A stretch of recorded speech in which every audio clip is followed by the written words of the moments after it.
यह question sent up exam में, अगर आप सेंटअप एग्जाम में अच्छा करते हैं तो उससे उत्साहन बढ़ेगा, और उत्साहन बढ़ने से आपको आने वाले एग्जाम फरवरी में मैट्रिक बोर्ड का एग्जाम के लिए आप बेस्ट कर पाइएगा। तो ऑब्जेक्टिव कंप्लीट करेंगे स्पीड में ही, पूरा 14 चैप्टर लगभग हो ही जाएगा जितना लेट हो गया आज। देखिए पहला पाठ को सबको पता है, मंगलम पाठ नाम है। मंगलम पाठ में कुल साइलेंट रहिएगा, हैला मत कीजिएगा, आपसे रिक्वेस्ट करते हैं। मंगलम पाठ में कुल 5 मंत्र हैं। मंगलम पाठ में कुल कितने मंत्र हैं? तो 5 मंत्र हैं।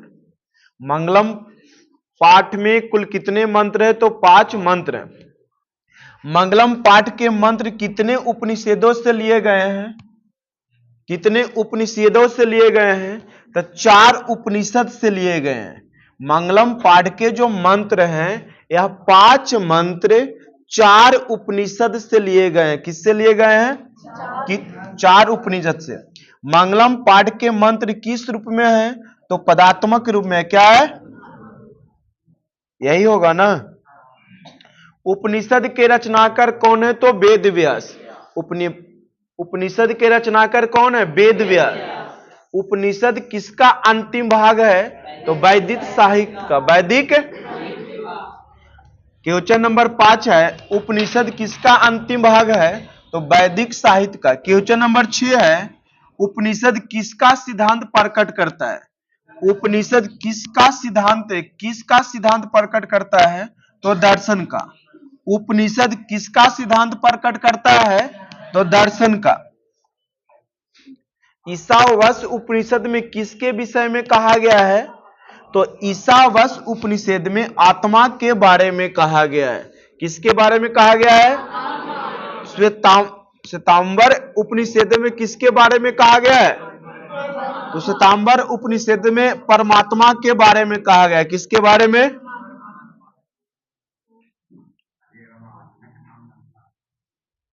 कठोपनिषद में किसके बारे में कहा गया है? तो मोक्ष के बारे में किस उपनिषद में कहा गया है? सूक्ष्म से सूक्ष्म क्या होता है बाबू? सूक्ष्म से सूक्ष्म कौन है? मंगलम पाठ के रचनाकार कौन है?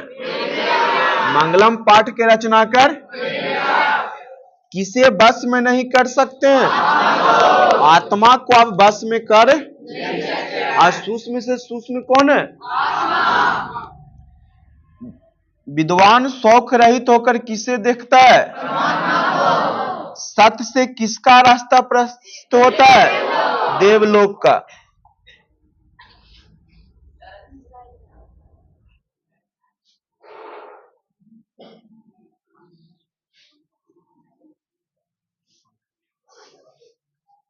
यह संपूर्ण संसार किसके द्वारा अनुशासित है? तो यह पूर्ण संसार जो है हमें परमात्मा द्वारा अनुशासित है।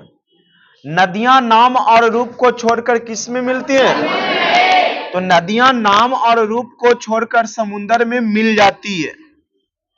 किसकी विजय नहीं होती है? तो असत्य की कभी विजय नहीं होती है। इसलिए हमेशा सत्य करने का प्रयास करें। सबसे बड़ा खजाना क्या होता है?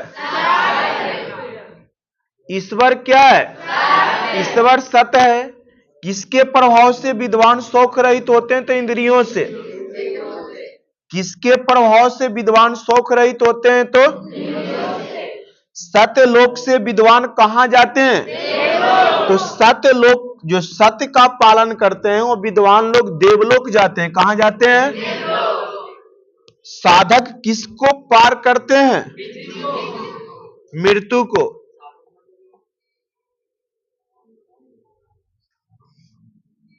मुंह, सत्य का मुंह किस पात्र से ढका हुआ है? सत्य का मुंह किस पात्र से ढका हुआ है? हिरणमय पात्र से। प्राणियों के हृदय रूपी गुहा में कौन बंद है? प्राणियों के हृदय रूपी गुफा में कौन बंद है? आत्मा। नदियां कहां जाकर मिलती है? नदियां समुद्र में जाके मिल जाती है। किसका मुख सोने के पात से ढका हुआ है? तो सत्य का मुख सोने के पात से ढका हुआ है। विद्वान अपना नाम छोड़कर किस में मिल जाते हैं? परमात्मा में मिल जाते हैं।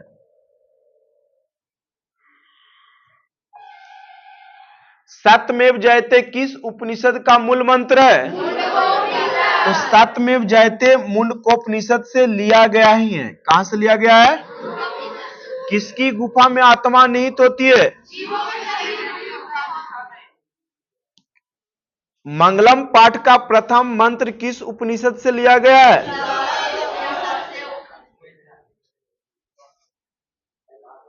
Question number 32। वेद रूपी शास्त्र क्या है? तो नित्र। उपनिषद की संख्या कितनी होती है? तो उपनिषद की संख्या कितनी है? और वेद की संख्या? सत्य धर्म की प्राप्ति के लिए किसे हटा देना चाहिए? सत्य धर्म के लिए स्वर्णमय पात्र को हटा देना। वेदा हमेंत पुरुष महंत विदेत ये मंत्र किस उपनिषद से लिया गया है?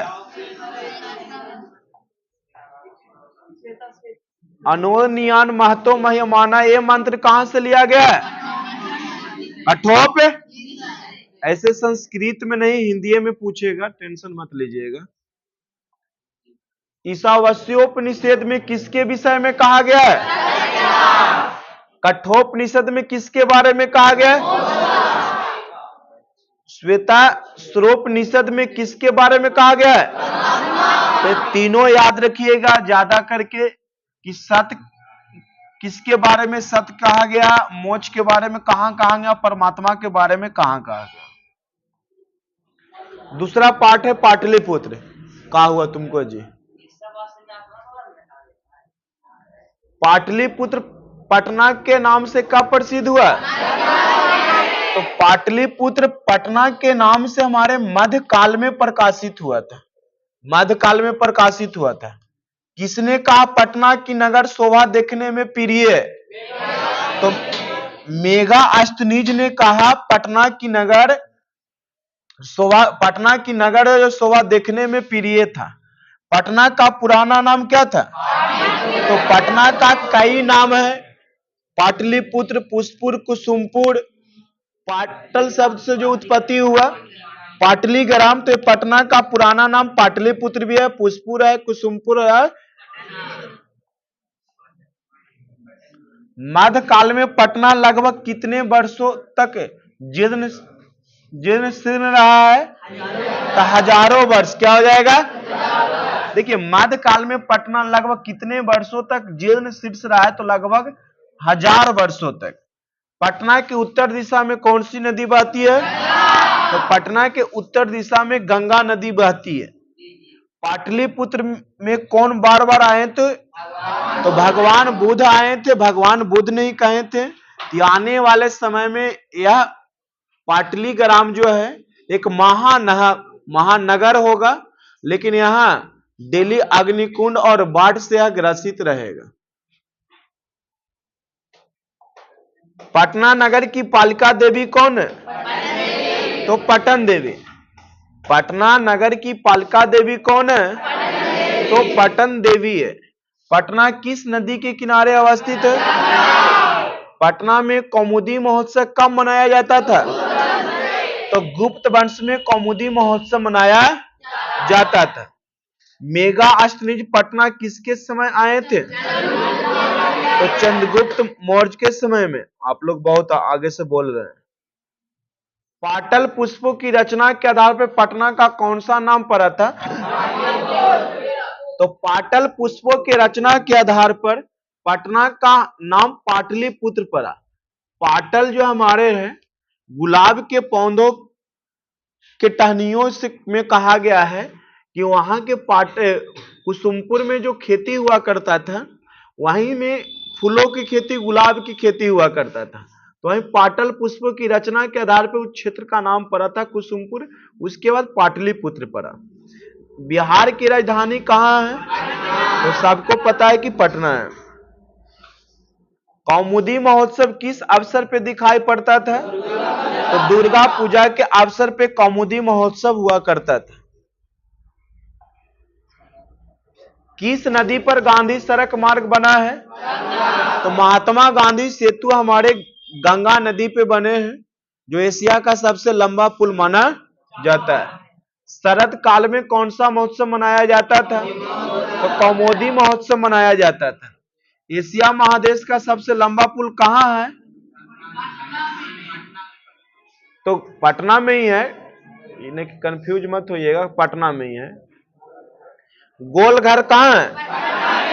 गोल घर पहले अनाज घर हुआ करता था। गोल घर पहले क्या हुआ करता था? उसे कन्वर्ट करके क्या कर दिया गया? गोल घर। गोल घर का निर्माण कब हुआ था? 1786 में। बहुत ज्यादा हल्ला कर रहे हैं। गोल घर का निर्माण कब हुआ था? गोल घर का निर्माण किसके लिए हुआ था? तो अनाज रखने के लिए हुआ था। गोविंद सिंह का जन्म पटना में हुआ था। गोविंद सिंह का जन्म कब कहां हुआ था? गोविंद सिंह सिख धर्म के 10वें गुरु थे। और प्रथम गुरु कौन थे? गुरु नानक। गुरु नानक के जन्म स्थान को नानक साहिब कहा जाता है। जन्म स्थान तलवंडी लाहौर में हुआ था। मुगल काल में किस काल का उदय हुआ था? तो मुगल काल में पटना का उदय हुआ। गोविंद सिंह संप्रदाय के कौन से गुरु थे? तो 10वें। गोविंद सिंह सिख संप्रदाय के कैवें गुरु थे? इसके बाद सिख धर्म के कोई भी गुरु नहीं हुए। इस प्रकार सिख धर्म में 10 गुरु थे। कूटनीतम काव्य के कवि कौन है? तो दामोदर। कूटनीता काव्य के रचनात्मक कौन है? काव्य मीमांसा के कवि किसे माना जाता है? तो काव्य मीमांसा के कवि राजशेखर है। प्राचीन काल में शिक्षा का केंद्र पाटलिपुत्र था। प्राचीन काल में शिक्षा का केंद्र पाटलिपुत्र हुआ करता था। किस काल का शासन उत्कर्ष काल माना जाता है? तो अशोक का। अशोक के साल को उत्कर्ष काल माना जाता है। अशोक ने अपने 99 भाइयों का वैध करके अपने शासन में आया था। इन्होंने ही हमारे जहानाबाद के मखदुमपुर में बराबर पहाड़ियों पर 7 गुफाएं बनाए थे बौद्ध को ठहरने के लिए। विद्वानों ने पृथ्वी का तिलक किसे कहा है? तो पाटलिपुत्र को कहा है। इंद्रलोक किस नगर को कहा गया है? तो पाटलिपुत्र को। इंद्रलोक किस नगर को कहा गया है? तो गौतम बुद्ध के समय पटना का नाम क्या था? तो गौतम बुद्ध के समय पटना का नाम पाटलिग्राम था। भगवान ने भविष्य में किस नगर को महानगर बनने के लिए कहा था कि बनेगा? तो पाटलिपुत्र को ही कहा था। सरस्वती का कुल गृह कौन सा नगर माना जाता है? तो सरस्वती का कुल गृह हमारे पटना को ही माना जाता है, जो पाटलिपुत्र है। समझिए, उस जगह से हम लोग बिलोंग करते हैं जहां देवी देवताओं और संसार के अन्य लोग यहां पे भी आए, विदेशी लोग भी आए। लेकिन आज हमारे बिहार के लोग ही इस चीजों से वंचित हैं, क्योंकि यहाँ के अब डिसिप्लिन बहुत कम गया है। जैसे आप लोग में पटना का इतिहास कितना वर्ष पुराना माना जाता है? तो 2.5 वर्ष। संजय गांधी जैविक उद्यान कहाँ स्थित है? तो चिड़ियाघर का जो आप नाम सुन रहे हैं उसी का नाम क्या है? तीसरा पाठ है जिसका नाम है अलस कथा। इसमें 4 अलसियों का वर्णन है। 4 अलसियों से जांचना था कि हमारे और कितने ऐसे लोग हैं कि आलसी हैं या फिर भोजन करते हैं। इस प्रकार अलस कथा पाठ के लेखक विद्यापति जी है। अलस कथा पाठ के रचयिता कौन है? अलस कथा पाठ के रचयिता कौन है?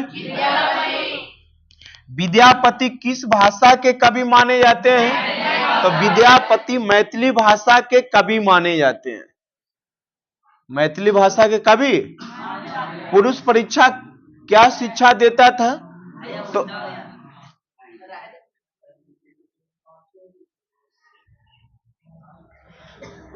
आलस कथा पाठ कहां से लिया गया है? तो आलस कथा पाठ पुरुष परीक्षा नामक ग्रंथ से लिया गया है। आलस कथा पाठ पुरुष परीक्षा नामक ग्रंथ से लिया गया है। आलस कथा पाठ में किसके दोष को दर्शाया गया है? तो मानव के दोष को दर्शाया गया है। आलस कथा पाठ में मानव के दोष के बारे में दर्शाया गया है। नीतिकार आलस को मानते हैं शत्रु। नीतिकार को कहना आलस लोग हैं जो शत्रु हैं। लोकप्रिय मैथिली कवि कौन है? तो विद्यापति। विद्यापति एक मैथिली कवि है। विद्यापति एक मैथिली कवि है। आलस कथा पाठ में किस दोष का वर्णन किया गया है? तो आलसी लोगों का। आलसी लोगों का वर्णन किया गया है। आलस कथा पाठ में आलसी लोगों का वर्णन किया गया है। मिथिला के मंत्री वीरेश्वर था। मिथिला के मंत्री कौन था? मिथिला के मंत्री कहेगा तो कौन हो जाएंगे? और मिथिले कवि कहेंगे तो विद्यापति। गरीबों को इच्छा भोजन कौन देते थे? तो गरीबों को भोजन हमारे वीरेश्वर देते थे। मिथिला के मंत्री कौन देते थे? मिथिला के मंत्री। वास्तविक तौर पे आलसी व्यक्ति कितने थे? तो वास्तविक तौर से आलसी व्यक्ति की संख्या 4 थी। कितने थी? 4 थे। कौन आपस में बात कर रहा है जी? भाई बात काहे पड़ता है? सीख ले भाई, पढ़ ले। माए बाप आपको पढ़ने के लिए भेजे हैं, न तो ट्यूशन वाले कमाने के चक्कर में लगे हुए हैं। उससे कोई फर्क नहीं पड़ेगा। समझ गए ना? आप ऑनलाइन क्लास लीजिए चाहे ऑफलाइन क्लास कीजिए, जब तक मेहनत नहीं कीजिएगा आपको नहीं आ रहा है। याद कर देखिए ना, एक साहनी जी हैं, सैनी जी, इधर ध्यान नहीं है। अरे भाई नहीं पढ़ोगे ना तो रिजल्ट चल जाएगा। रिजल्ट जैसे मनोबल डाउन होगा ना तो अंदर से टूट जाइएगा। और जैसे सीट ज्यादा आएगा ना नंबरिंग, तो आपका लगेगा कि उत्साहन बढ़ेगा, आगे की भी तैयारी करें। गरीब के बाल बच्चा है, पढ़ लीजिए ना तो यहाँ टीचर लोग लुटेरा है। भोजन ग्रहण करने के लिए बनावटी आलसी का रूप किसने धारण किया था? तो धूर्त लोगों ने भोजन ग्रहण करने के लिए आलसी का रूप धारण कर लिया था। आलसशाला में आग किसने लगाया था? तो नियोगी पुरुषों ने आलसी लोगों की परीक्षा लेने के लिए आलसशाला में आग लगाया गया था। आलसशाला में आग कब लगाया गया था? जब सब लोग सो रहे थे। आलसशाला में आग क्यों लगाया गया था? यहाँ क्वेश्चन। आलसशाला में आग क्यों लगाया गया? तो आलसियों की परीक्षा के लिए। आलसशाला में आग लगने पर भी कितने लोग नहीं भागे थे? तो 4 लोग। आलसशाला में आग लगने पर आलसियों को कैसे निकाला गया? तो सभी को केस पकड़कर निकाला गया था। स्त्रियों का रक्षक कौन होता है? तो पति होता है। स्त्रियों का रक्षक कौन होता है? और बच्चों का रक्षक कौन होता है? आलसियों का रक्षक कौन होता है? तो देखिए, बच्चों का रक्षक कौन होता है? माता। लेकिन इस बात को हमारे आजकल के बच्चे लोग नहीं समझते। कम से कम एक माँ को तो देख लीजिए। आजकल हमारी माँ सुबह उठ के काम में लग जाती है, तब पर भी उसे भर पेट अच्छे से भोजन नहीं खा पाते हैं। हमारी माँ, आपकी माँ आज ब्रांड कपड़े लत्ता नहीं पहने हैं, तो ये कब पूरा करोगे भाई? किसका जिम्मेदारी है? ऊपर वाला के। तो हमारा ही कर्म बनता है। तो जब तक पढ़ो लिखेंगे नहीं तब तक कहां से वो संपन्न हो पाएगा? तो बस खाली अभी तो माए बाप ऐसा चीज है कि आपको कैसे भी जूता ही दे देंगे। वो बेचारे अपने चप्पल पहने चाहे मत पहने, लेकिन आपको चप्पल पहनाएंगे।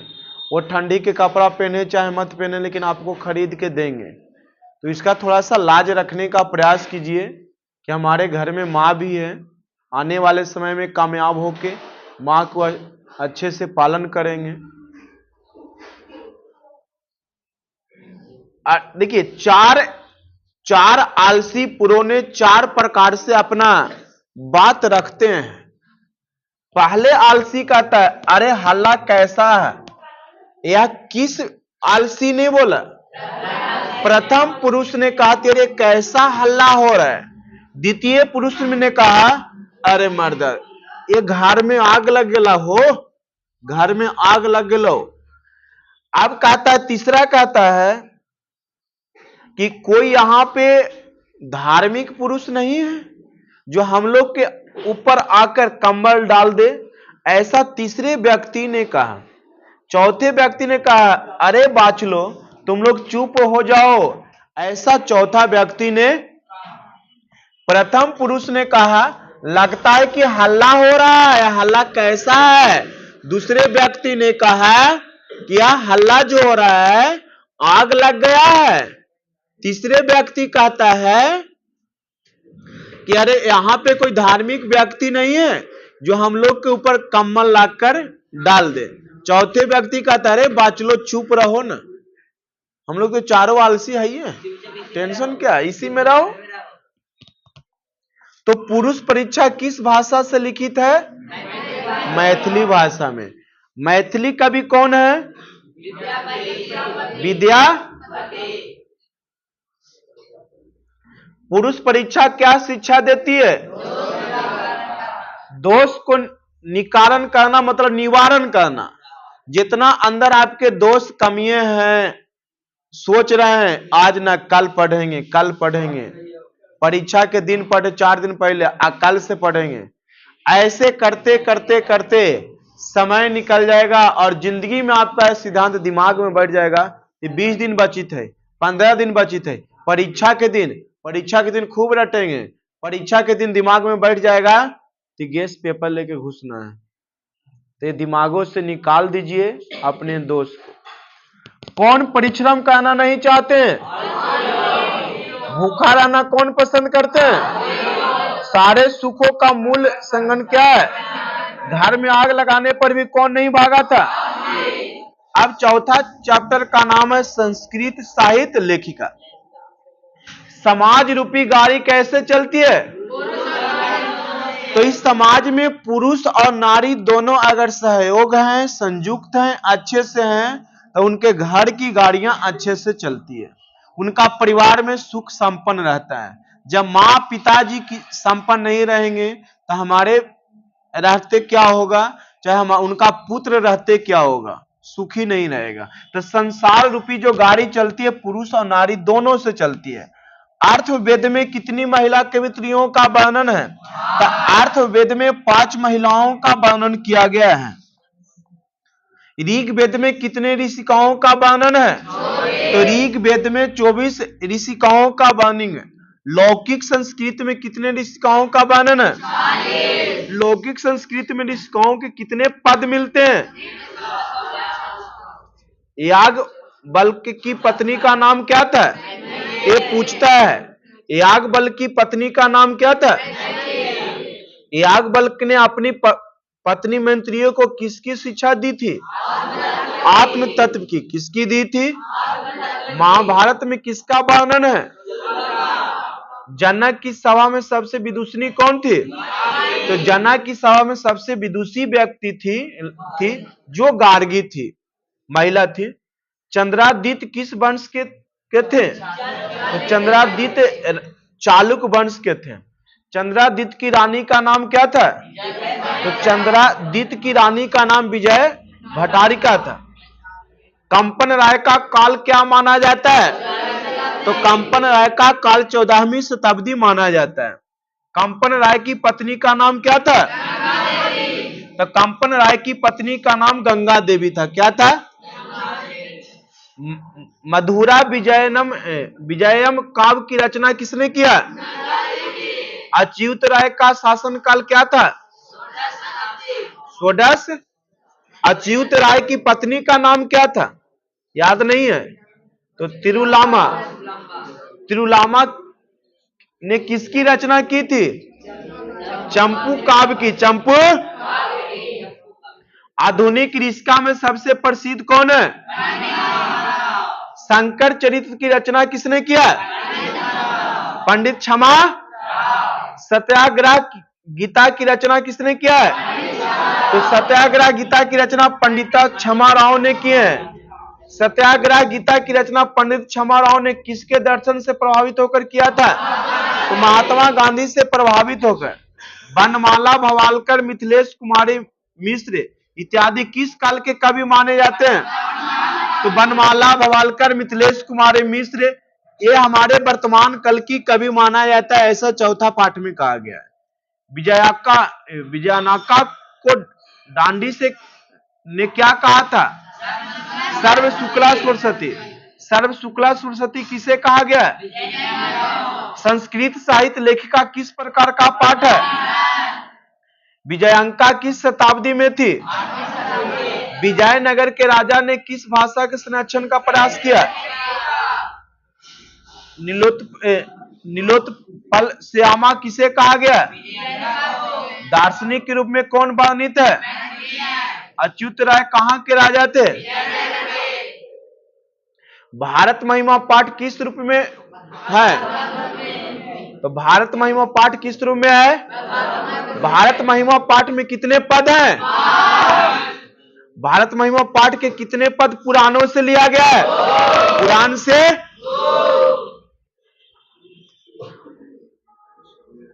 भारत महिमा पाठ का प्रथम पद किस पुराण से लिया गया है? भारत महिमा पाठ का द्वितीय पद किस पुराण से है? भागवत। गायंती देवा किस गीत कहानी किस पुराण से लिया गया है? आओ अमीषा किमकारी शोभनम किस उपनिषद से लिया गया है? तो पैकेज आपको हम डाल देंगे, पीडीएफ निकलवा लीजिएगा चाहे लिख लीजिएगा। किस देश में देवता बार बार जन्म लेना चाहते हैं? तो भारत देश में देवता बार बार जन्म लेना। किस देश के गीत देवतागण गान गाते हैं? किसकी महिमा सतत गाई जाती है? नदियां नाम और समुंदर नदियां नाम और रूप को छोड़कर किसमें मिलना चाहती है? सागर से शोभित देश कौन सा है? भारत महिमा पाठ के रचनाकार कौन है? भारत की महिमा कहां गाई जाती है? सभी जगह। भारत की महिमा सभी जगह गाई जाती है। भारत के उत्तर में कौन सी प्रहरी की तरह विराजमान है? तो भारत के उत्तर में प्रहरी की तरह विराजमान जो है हिमालय पर्वत है। भारत में जन्म लेने वाला किनकी सेवा करते हैं? तो भारत में जन्म लेने वाले हरि का सेवा करते हैं। किसकी? मोक्ष प्रदान करने वाले भूमि कौन सा है? तो मोक्ष प्रदान करने वाले भूमि भारत है। भारत में हमें और गया जिला में बिहार के यही पिंडदान होता है। हाँ, हम सबों का अपने देश के प्रति क्या कर्तव्य है? आधुनिक गीत के रचनाकार किसे माना जाता है? उमा। भारत के लोग किस भाव से रहते हैं? कितने पुराण है? पुराणों की संख्या? पुराणों की संख्या कितनी है? भारत के हम लोगों की देशभक्ति कैसी होनी चाहिए? भारत की शोभा में कौन प्रश्न होते हैं? ईश्वर। भारतीय संस्कार एक निबंध पाठ था। कुल संस्कारों की संख्या कितनी है? संस्कार की संख्या? संस्कार कितने भागों में बांटा गया है? 5 भागों में। कितने भागों में? और कुल संस्कारों की संख्या? संस्कार के कुल कितने प्रकार हैं? संस्कार की संख्या? जन्म से पूर्व कितने संस्कार होते हैं? जन्म से पूर्व 3 संस्कार है। शैशव संस्कार कितने हैं? शिक्षा संस्कार, गृह संस्कार और मरने के बाद संस्कार। गर्भ धानम, पुष्पनम, सिमतोत्रेनम किस प्रकार का संस्कार है? जन्म से पूर्व 3 संस्कार है। तीनों का नाम इस प्रकार है। समझ गए? और 2 नंबर में भी पूछता है अक्षर आरंभ, उपनयनम, विदारम के शांत, समावर्तन इत्यादि किस प्रकार का संस्कार है? जातकर्म, नामकरण, निष्क्रमण, अन्नप्राशन, चूड़ाकर्म क्या है? शिक्षा नहीं, यह गलत है, यह नहीं होगा, ये गलत यहां पे दिया है। चूड़ाकर्म यह जानते हैं? शैशव संस्कार में आएगा, शैशव संस्कार में आएगा। कि शांत संस्कार किसके अंतर्गत होता है? चूरा कर, देखिए यहाँ चूरा काम कहाँ बोले ना, तीसरे में आएगा। चूरा काम सहस्या अवस्था नहीं, संस्कार बोलिए। मंडप का निर्माण किस संस्कार में होता है? तो मंडप का निर्माण करवाना है तो पढ़ लीजिए, नहीं तो पता चलेगा कि आएंगे बलय किश्वरिया और रोड में चल रहा पे पता चलेगा कि वो विकलांग है। कन्यादान किस संस्कार में होता है? मरने के बाद कौन सा संस्कार होता है? दाह संस्कार। मर जाइएगा यही होगा आपका। नामकरण किस संस्कार में होगा? सप्तपदी क्रिया किस प्रकार के संस्कार होता है? बचपन में कितने संस्कार होते हैं? बचपन में कितने संस्कार होते हैं? भारतीय दर्शन का महत्वपूर्ण उपादान क्या है? प्राचीन संस्कृति की पहचान किसमें होती है?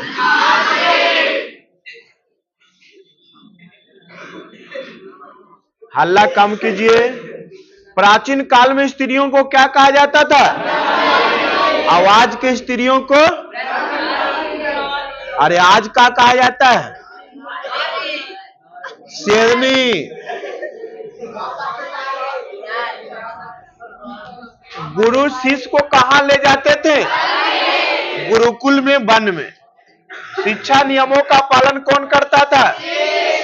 गुरु शिक्षा को क्या देकर घर भेजते थे?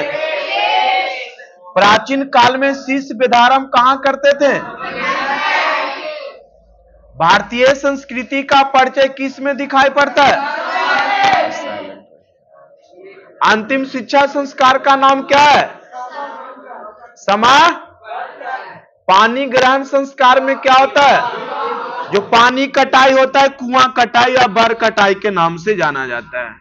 तब बताइए कि बर कटाई शुद्ध है कि कुआं कटाई शुद्ध है? क्योंकि इसका वर्णन हमारे संस्कृत में किया नहीं किया गया। कोचिए रे, कैसन तुम है? तुमको शादी विवाह नहीं करवाना है? पानी ग्रहण संस्कार होता है विवाह में। संस्कार में कब गुरु शिष्यों को उपदेश देकर घर भेजते थे? शिक्षा के अंत में। शिष्य का पहला क्षौर कर्म कहां होता था? आचरण का निर्माण किससे होता है? गोदान किस प्रकार का संस्कार है? Chapter number 7। साइलेंट रहिए। कै बजे अभी तो कैसे ये मन, चलिए 7 तक कर लेंगे, 7 तक कल कर लेंगे। नीतीय श्लोक का पाठ किससे संकलित है? नीतीय श्लोक का पाठ किस ग्रंथ से लिया गया है? नीतीय श्लोक का, अरे क्या हुआ जी?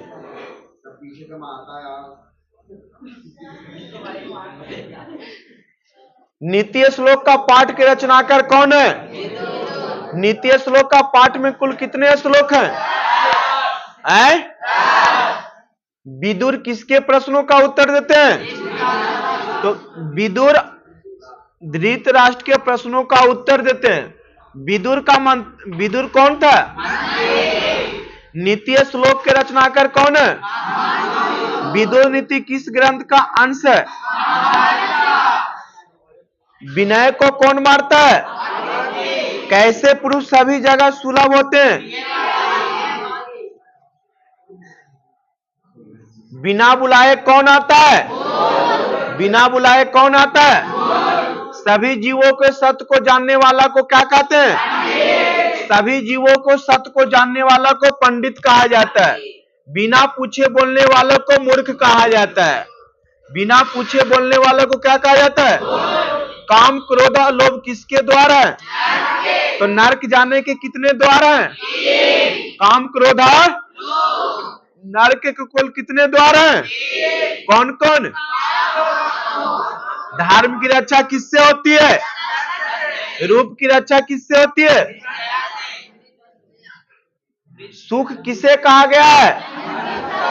कुल की रक्षा किससे होती है? घर की लक्ष्मी कौन होती है? पराक्रम से किसका विनाश होता है? सुंदर आचरण में किसका नाश होता है? किसकी रक्षा विशेष रूप से होनी चाहिए? धृतराष्ट्र के प्रश्नों का उत्तर कौन देता था? उत्तर के रूप में कौन सा ग्रंथ है? उत्तम शांति क्या है? नराधम किस पर विश्वास करता था? विद्या की रक्षा किससे होती है? सभी प्राणियों को जानने वाले को समाज किसको मारता है? नीतीय श्लोक पाठ के आधार पर विश्वास कौन करता है? सूखा हुआ क्या है?